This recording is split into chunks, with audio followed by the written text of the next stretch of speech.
Welcome to Old Fashioned Finance, the podcast that mixes cocktails and high finance. I'm your host, Caleb Frankert, and I'm joined by my good friend and fellow money muddler, Jason Burnell. Caleb, can a podcast about finance be entertaining? Not without alcohol. Woo! Well, let's mix it up.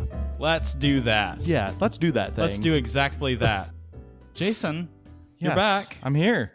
Here I am. If you're listening, you didn't even know that he was gone. But That's right. He was gone, and now he's back. I am. How you feeling? I feel pretty good. I feel good.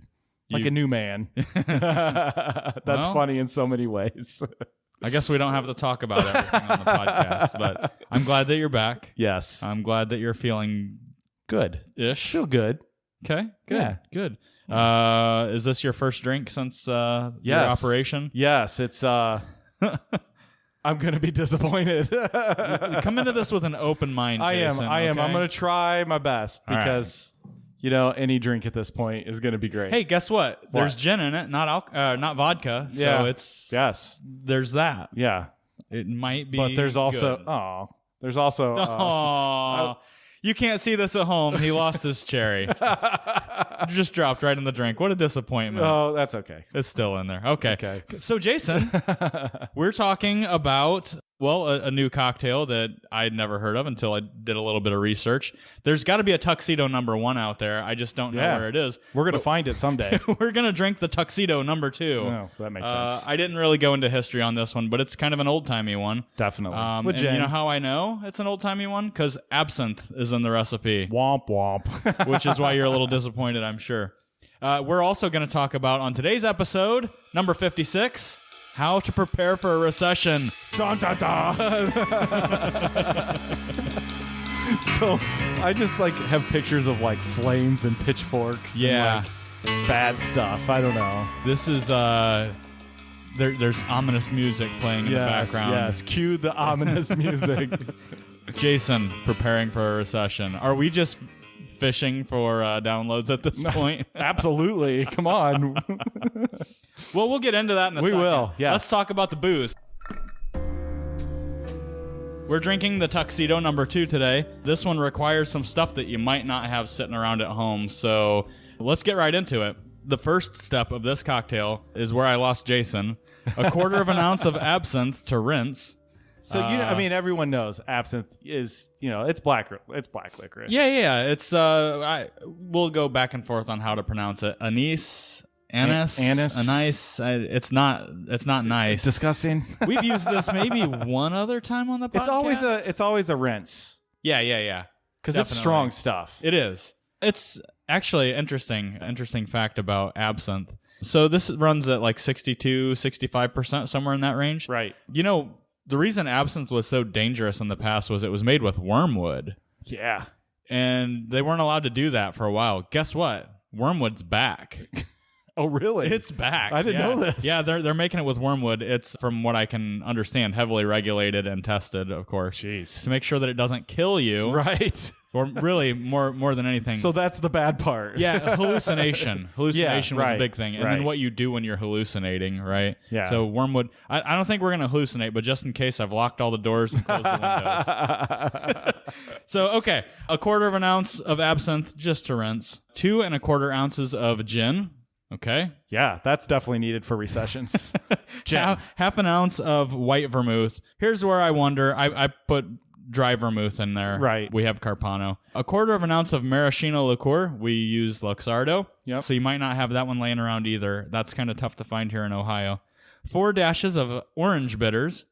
Garnish with an orange twist and a brandied cherry. So you're going to rinse your cocktail glass with the absinthe and get rid of it.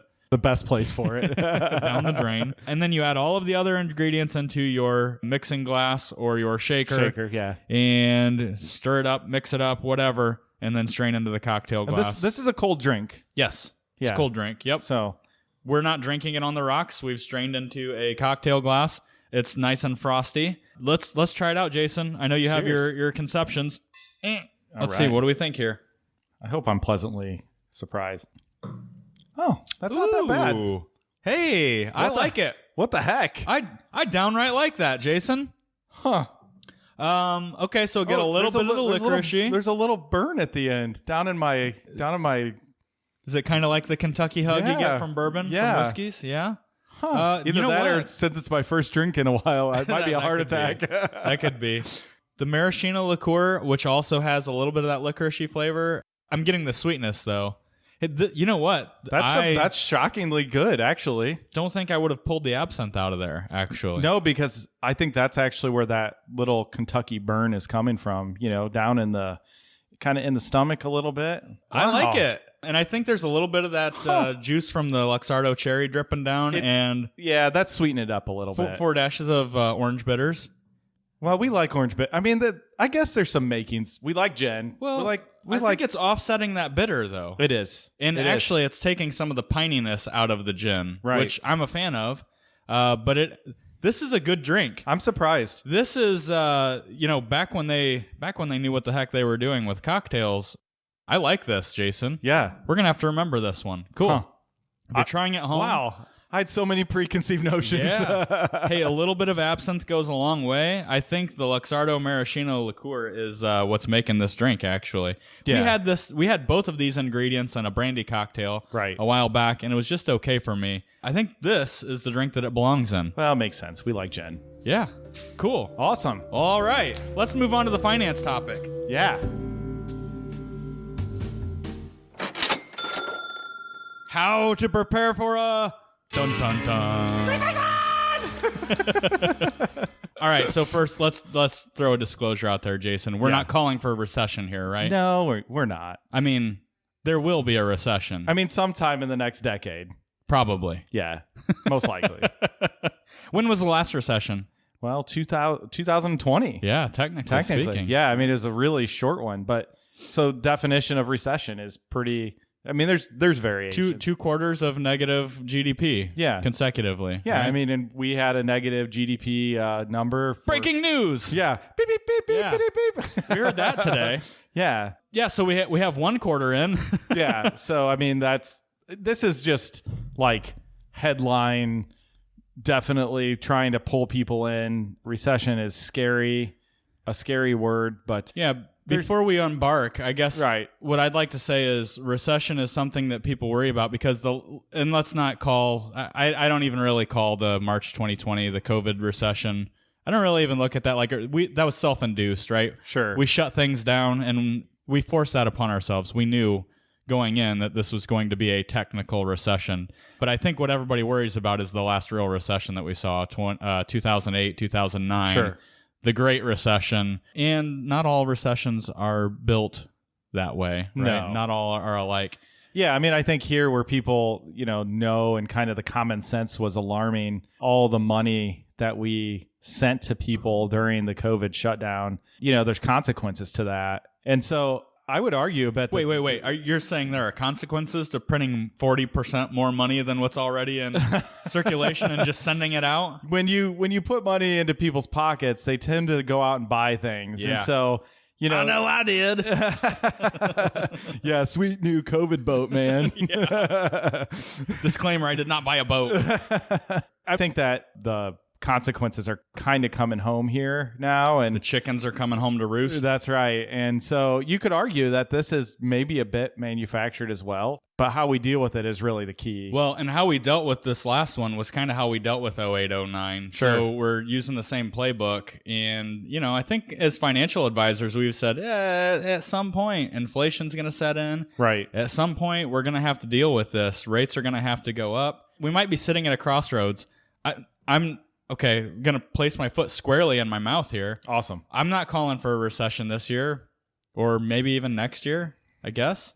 It could happen. But the bottom line is this. It's part of the plan. It's part of the normal business cycle. And that's why this is so important. This is common sense Prepare stuff. for it because Prepare for anything. Let's say a recession comes along, right? We don't usually know when it happens, but we know that they do happen. Right. This is why you should always be prepared for recession, right? So absolutely. Let's dive in and talk about how we prepare for recession. If you're out there listening and you go, these guys are knuckleheads. They don't know what they're talking about. We're going to recession. Now what do I do, Jason? Let's talk about a few practical different steps. areas. Yeah. Kind of like we do with a lot of these, we hit on a few main topics. So let's talk about debt. Okay, what do we do about our debt if we're convinced that we're going to recession? Max out your credit cards, baby. Buy food supply. Just kidding. I put in here if we are preparing for a recession, which we should always be prepared for. So what you're going to find here, there's a common theme. Do smart things all the time. Right. Pay down high interest debt. Goodness gracious. Think of like your consumer debt, right? I mean, we did touch on this here, though, where we just said that, the Fed's increasing interest rates. Mm-hmm. That's going to transition to everything that has an interest rate associated with it. Savers, I think when they hear the Fed is going to raise interest rate, they think immediately, oh, good, CDs are going to make sense again. Nope. It's like banks are going to increase margin is what's going to happen. And that's exactly what's happening already. So where's the first place that we see interest rate hikes? I mean, credit cards. Yeah. Any variable rate loans. We got to shore that stuff up. And listen, even if rates have gone up, when you listen to this podcast and you're like, well, rates were so much lower 6 months ago. Yeah, they were. You should have done this then. But it's not too late. They're still really low. Yeah, exactly. If you haven't, don't fret. They're still historically low. Exactly. The fact of the matter is we've been in a historically low interest rate environment for going on 15 years. Ask your family, anyone that bought a house in the 1980s, they were paying interest rates that were double digits. So guys, a 5% mortgage on it is not like a bad thing. It's still a good deal. Okay, so just get your household in order, consolidate those loans into things that that are going to be fixed rates. Yeah, and I think that makes a ton of sense now. So you're talking about taking variable rates if you still are one of the few that has an adjustable rate mortgage out there. For golly's sake. For goodness golly's sake. If you haven't done it, fix that baby. Yeah. Fix it now. So these are ARMs. These are variable rate home equity loans. Don't bemoan the fact that you a month ago could have gotten 1% less by fixing. Don't wait. Now's the time to do it, and don't feel bad because we're still in a historically low rate environment. That ARM could double. Absolutely, easily. I mean, it could go right to the maximum contract rate, and you could really be in a situation where you couldn't afford your mortgage payment. Right? How in the world? Why would you want to go through that in the middle of a recession? Yeah, the good thing is home values are still very high. Very high. So if you're looking at refinancing or doing any of this stuff right now, you should appraise out. So pay down the high interest, the consumer debt. Credit cards obviously are a big one. Fixing variable rates, that's another big one. How do we go about doing this? Well, there's a couple of schools of thought. We both like Dave Ramsey and the snowball method, right? But I also think if you're convinced that recession is on the horizon, that it's looming, think about what's going to free up monthly income. How do I get cash flow going? Yeah, cash. Right. Think about if you're looking at what I'm trying to pay off first. Think about what's going to give you the most flexibility on a monthly basis. Well, do you think that, like in this case, you get things kind of organized, get the interest rates fixed up, organize it as the debt snowball? That's fine. But do you think that piling up a little bit of cash, maybe more than the debt snowball theory of only having $1,000 mini emergency fund, makes sense if you truly think that we're headed to a slowdown and it might impact your industry or... Yeah. I mean, okay, so I think that if you've listened to this show, you know that we like Dave Ramsey. He says really practical, good sense kind of stuff. Yeah. But I don't, it's not gospel all the time, right? My wife and I had this conversation the other day. Should we stockpile a little bit more cash? Is it okay to deviate from these steps a little bit? Yeah, I think so. If you're convinced that recession is on the horizon, then go for it. Yeah, but if you've got a little bit of cash, let's be practical here. But if you've got 5 times your annual expenses saved in a savings account because you think recession is looming, that is not practical. Well, and if you might be one of those who has been of the school of thought that recession has been looming for 15 years and it just hasn't happened, right? So, but they're going to be right. Exactly. Eventually. A broken clock is right twice a day. So, and there are episodes you can go back and listen to, the Whiskey Smash episode, how much cash is too much cash, all that kind of stuff. Look at the order of savings. But I could make the argument, pile a little bit more cash maybe. Yeah.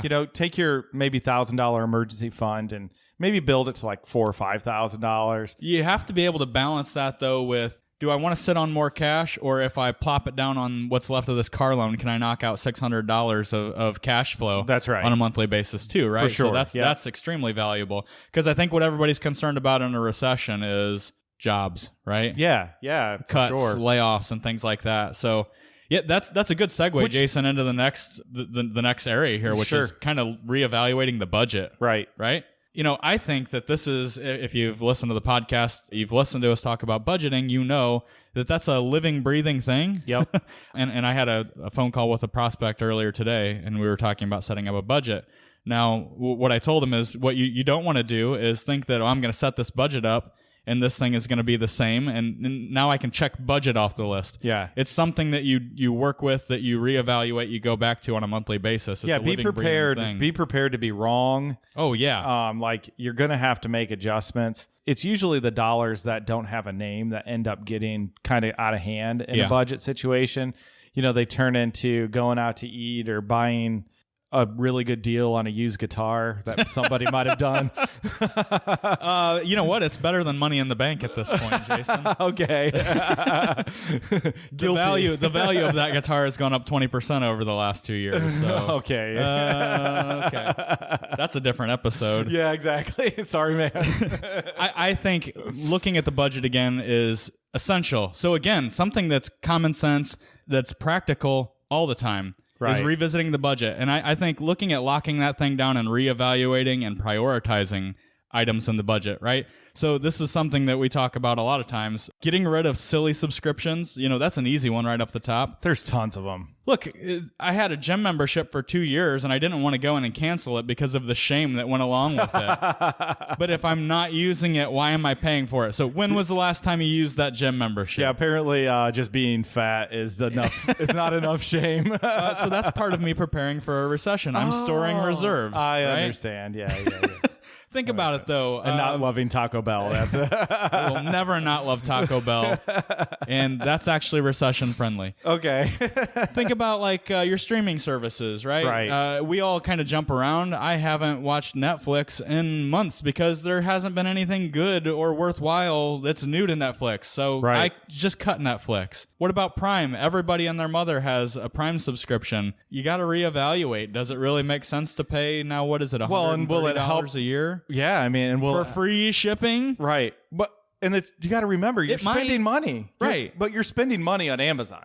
Sure, if shipping isn't free, maybe it'll help you evaluate whether you need the thing or not. Well, there you go. Because my wife is one who says, "Hey, if I buy something online and I don't get free shipping, I'm not buying it. Dang it, we should have free shipping, right? We're so used to Amazon Prime." And what you just said there was huge.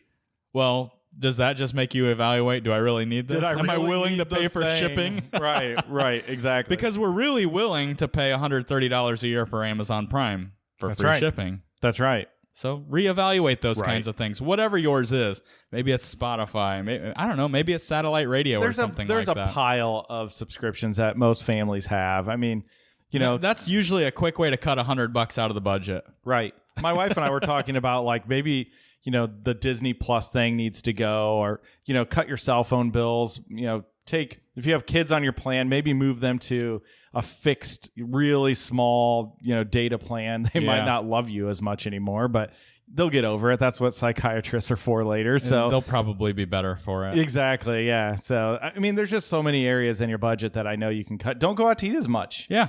I think this should be a regular exercise. Not only do you do the monthly budget, not only do you revisit it to see if it's working, but every 6 months or a year or so, look at where you can trim, right? And we're not saying that if you're in a situation that you've got a nice nest egg, you're out of debt, you're on a good plan, saving for retirement, that you shouldn't spend money like that, even in a recession. Okay, I'm not. Yeah. If you have a great income and you're in a good spot, by all means, budget for fun. Go have a good time. Subscribe to all the crap that you want to subscribe to, but budget for it. But you just need a budget for it. If you're not ask yourself, if you're not using it, get rid of it. So all of this leads to beefing up the emergency savings. Sure does. I think continuing to fund those sinking funds. Maybe you pre-fund the sinking funds if you're convinced. Right. But, that's the other thing about beefing up the savings too, is you have to somewhat be opportunistic in recession too. I know that I bought great deals on things that I've wanted, during COVID when people were selling everything. Yeah. Right. So that was an opportunity. I had cash stockpiled and I went out and I bought stuff on sale big time. Stuff that was in my budget, I guess. Stuff that was in my, I was prepared to buy those things already. So you can be opportunistic if you pile up a little bit of extra savings and things like that. So right. What everybody's afraid of, Jason, is losing a job or getting hours cut back and things like that. So let's talk a little bit about career-wise what you can do to prepare for a recession. Right. What's the big one for you? Yeah, I mean, for me, it's you gotta you always no matter what the environment is, you need to make yourself marketable, expand your skill set, figure out new skills that are going to be valuable to a potential employer. But, as we're recording this, let's mention something. Sure. People are still hiring in massive numbers. Yeah. Okay. So that's why we're not at the beginning, or asterisks at the beginning, is we're not saying a recession is on the horizon. But business owners are trying to throw money at you right now. Right. I mean, just go try to eat at a fast food restaurant. Exactly. Right now. Why does Wendy's and Defiance have limited hours? Yeah. They can't find employees. So, that is kind of a check against a recession at this point. But, your career path, this is something that should always be in your mind. How do I get better? Right. This is just another one of those things that always makes sense. It especially makes sense if you think we're heading to recession, right? If your boss is saying, hey, man, I want to send you to go get training on XYZ, you should be the first person packing your bag. Yep. And you're going with enthusiasm to learn something that you may know, even that it's just another pet project that your boss has. Who cares? Go get it. It's absolutely important. I mean, you were twisting my arm the other day. Go to Vegas. Go learn. I swear, it's a conference. I'm going to learn a lot. But absolutely, take advantage of every opportunity to make yourself more marketable. And sometimes, different employers are offering different things. Maybe they're telling you, go finish your degree. We'll pay for it. Right. Maybe they're telling you, finish up that certification that we want you to work on, or get that professional designation. Exactly. Do it. And what you're doing there, not only are you making yourself more marketable to other employees, but you make it harder for that employer to ever get rid of you. That's right. And they know that. Absolutely. But as an employer, Jason, you want people that you don't want to be able to get rid of. You want valuable people. Hiring people is awful. It sucks. Yeah, and it takes a long time and a lot of money. It's a substantial investment. Every business owner experiences that. And you need to take advantage when an employer is saying, "Hey, we're willing to invest in you because we want you to be happy here." Go for it. Yeah. Worst case scenario, recession doesn't come. That's our worst case scenario. And you've improved yourself, and you've learned, and you've continued to grow. But I see too many times people get comfortable doing what they're doing. They don't want to learn. They don't want to grow. Get out of your cube, man. Yeah. If you've returned to your cube. Speaking of, if you 2 days back in your cube. That's another one, and here's where I'm going to say I'm not great at this. I'm not either. Network. Get out and mix it up with folks, right? Maybe a recession is in the cards, and unfortunately, you do get cut. It's really nice to know people in your business, in your industry, in your community, and the only way you do that is by getting out and getting to know people, getting to know their business and networking, right? So yeah, because you never know what project or special new business adventure they have planned that you might be a part of. Mm-hmm. And I take the approach of just hiring good people. Yep. And sometimes it's not they don't have the exact skills that I'm looking for, but they're people I know, and okay, we're going to bring them in, we're going to train them the way we want them to be. And that's wildly valuable to a business owner. So you just need to get to know people. And kind of like we talked about with savings and being opportunistic. During a recession, there are many companies that are going to hurt. But what always happens in a recession is there are companies that will rise to the top and will thrive in these times. And because they've been planning for this. Absolutely. Well, part of my networking, I joined a leadership group here in town. Right. We meet once a month, and that is totally against me. My natural, I don't naturally get out and mix it up with folks. So he sweats a little on Fridays. Yeah. I mean, and I enjoy it. I really do. But it's just not natural for me to do that. But we have speakers that come in, and one came from a local logistics company, and that was their motto too, was always developing, always training. We're going to push you. And if we see somebody that displays the qualities or characteristics we want, we might not have a job for them or a position necessarily that makes sense. We're going to hire the person and create the position. Absolutely. Right? Yep. So, yeah, I mean, these are the things you find out from actually networking. We're a financial podcast. You and I are financial planners, financial advisors. That means we spend a lot of time in the investment world, Jason. I think a lot of folks probably want to know, what do you do with your investments if you think that a recession is looming? For the love of everything, don't stop investing. Yeah, and don't try to time things. No. I mean, algorithms, as long as I can draw a yardstick, are out there trying to invest in the market. But for the love, do not stop investing. And I think like everybody gets this like indigestion going and they want to stop, and you just can't. This is when people make serious amounts of money. So that person that is like got the 4-year emergency fund, put it in the market for the love. Deploy it. Exactly. I had actually before recording the podcast, I had a meeting with a client here, and we were talking about what's going on in the economy. And basically I said, if we're worried about recession, here's the deal: we won't know until we're already firmly in recession territory. That's right. And so if we're trying to time things, I put it this way: the market is great at making smart people look stupid. Sure. And that's exactly what we've seen this year. You got a lot of people calling their shot this year and looking silly, right? Yeah, it's boring. You knew that we were going to say this. Stick to the plan. You know why? If you have a good plan, recession is built in. That's right. These are things that happen. We know it's going to happen. Stick with the plan. Continue to be disciplined. Continue to invest. Do not try to time things. Yeah, and we hang our hats on the data, the statistical analysis we do on our portfolios, and we know standard deviations and averages and all of that. And the odds are, as one of my old coworkers used to say, alpha, beta, disco, bravo. Right? That's funny, actually. Yeah, I mean, we know with statistical probability where we're going to be over a period of 5 years. Okay, so see this as an opportunity. If you have all this other stuff in order. By the way, it's not because we're smarter than anybody else. No. That 90% of this is emotion. Absolutely. Okay, 10% of this is head knowledge, but that's why you need someone at your side. Yeah. Okay, because a lot of it's times hard. It's having that extra phone call between you and the sell button. Right. I'm going to yank that chain. I'm going to say, listen here, you need to come back to reality. Yeah. Take a couple deep breaths. I realize you might have lost your job, but there's things that need to still occur. And we talk about time horizon, right? You may have lost a job, but you're still looking for a job. You're not retiring. Now's not the time to go to cash, right? Sure, right. And then what about folks who are approaching retirement? They think my time horizon is so much shorter. Well, how long do you plan on living in retirement? Absolutely. Right? Yep. That's your time horizon. If your time horizon is still 5-10 years out, which would be everybody that's investing with us, sure, right? Then the plan is the plan for a reason. These things are built in. Take a deep breath. Yep. Deep cleansing breath. If you've done these other things we've talked about, I don't care what stocks are doing. Go for a walk.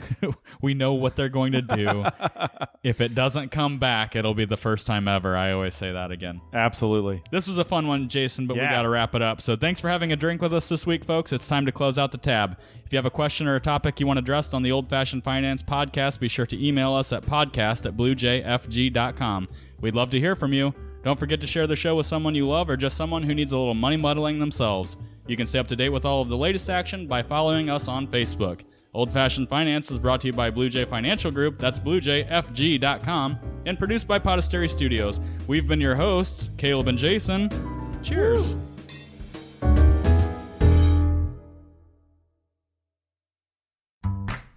Blue Jay Financial Group, LLC. Blue Jay is a registered investment advisor registered with the state of Ohio. Registration does not imply a certain level of skill or training. The presence of this advertisement on this podcast shall not be directly or indirectly interpreted as a solicitation of investment advisory services to persons of another jurisdiction unless otherwise permitted by statute. Follow-up or individualized responses to a consumer in a particular state by Blue Jay and the rendering of personalized investment advice for compensation shall not be made without first complying with jurisdiction requirements or pursuant an applicable state exemption. All verbal and written consent on this presentation is for information purposes only. Opinions expressed herein are solely those of Blue Jay unless otherwise specifically cited. Material presented is believed to be from reliable sources, and no representations are made by our firm as to other parties' informational accuracy or completeness. All information or ideas provided should be discussed in detail with an advisor, accountant, or legal counsel prior to implementation.